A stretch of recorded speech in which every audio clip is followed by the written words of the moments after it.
All right, let's bring in CBS News congressional correspondent Scott MacFarlane for more on the Trump transition picks.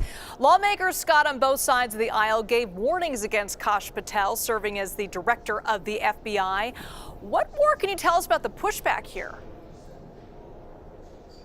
Yeah, the contrast is striking. As Trump has announced all these designees for top positions, there's been this chorus of championing of the nominees by his Republican allies in Congress. It's been a bit more muted with Kash Patel, and it's noteworthy. Some of Trump's most ardent allies in Congress, Florida Senator Rick Scott, issued a supportive statement, unequivocal about Kash Patel. On Face the Nation this weekend, Ted Cruz indicated support for Kash Patel. But we're not seeing this parade of statements championing Kash Patel from the Republicans in the Senate. And that's really the whole ballgame here.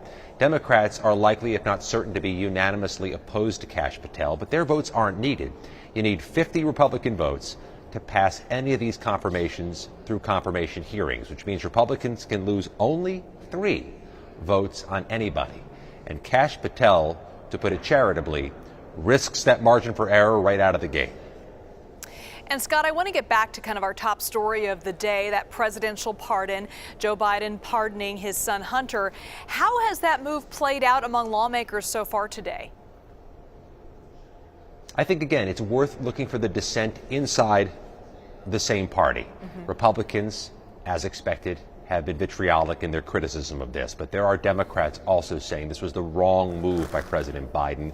Those types of statements are noteworthy. From the governor of Colorado to a senator from Colorado to a congressman from Ohio, Democrats all, a congressman from Arizona, Democrats all have questioned this, saying not only did President Biden specifically say he wouldn't do this, but the question we're hearing a lot of here is, what changed over the past few weeks to change the president's mind? He didn't specify in his statement the change of dynamics that caused him to go back on his word. His argument in defense of this pardon issued Sunday night was that he believed the charges were uncalled for, unfair, and potentially political in motivation. The president could have said that back in June when Hunter Biden was on trial in Delaware, or in 2023 when these charges first surfaced. If something has changed in the dynamics, the president hasn't specified that, and Democrats might want to hear from him about why this is necessary now. And Scott, before you go, we're hearing news that a House staffer was arrested last week. What can you tell us about that? Yeah, a 38-year-old congressional staffer for a New York office was arrested, according to police, for unlawfully putting ammunition and or a firearm through a metal detector here at the Capitol complex. This is a staffer who works for a congressman who happens to have oversight over the U.S. Capitol Police, by the way.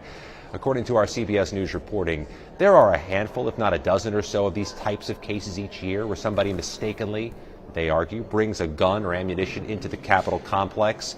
Often it's visitors who don't know better. In this case, it's a staffer who will face criminal charges for this. The arrest announced today, but according to our CBS News reporting, it happened the day before Thanksgiving. All right, Scott MacFarlane live for us from Capitol Hill. Thanks so much, Scott.